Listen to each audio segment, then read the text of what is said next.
theories amongst many. One of them was the media effects theory, also known as the reinforcement theory by Clapper.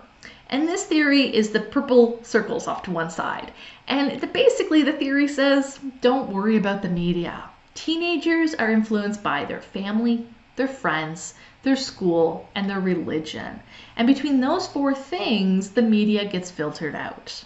So Clapper really believed we could put anything we wanted. We could make horror monster films, we could make gross out shows, we could make grunge music, and it wouldn't influence adolescents because their worldviews would be more swayed by the religious laws, their family laws, their school laws, and their peer norms.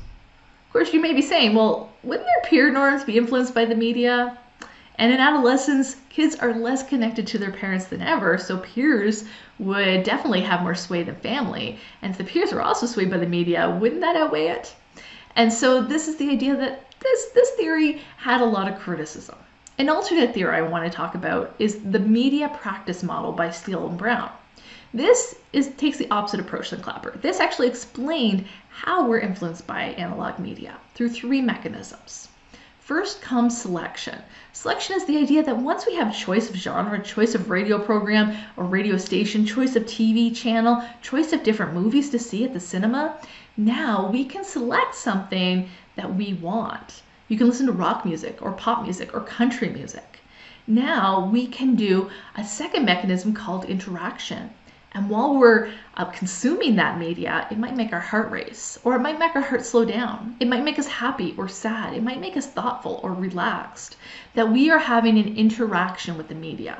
Although at this point we are still a passive audience, we may choose to tap our feet to the radio. We may choose to sing along. We may choose to yell at the TV when we're watching a sports program. So there still is some interaction. And after the selection and interaction, we move to application. Application could be, it changes our thoughts. We might have learned something from an educational program, and now we're going to apply that education to our everyday life. We might have learned some jokes that we laughed at, and we'll retell the jokes the next day. We might have learned some skills. We might have actually just changed our thinking about something or changed our attitude. So the application was the idea that it is impacting. And so Steele and Brown's theory is the idea that although there is lots of media we all consume, the stuff that we select is going to fit us more, and we're going to interact with it more, and we're going to see it absorbed and applied into our everyday life more. And so it's really important to understand that through this process, the media is impacting us. So these were theories that came from outside of psychology, but psychology now looks to them when we think about the old school media theories. Next up, we're going to jump into digital technologies.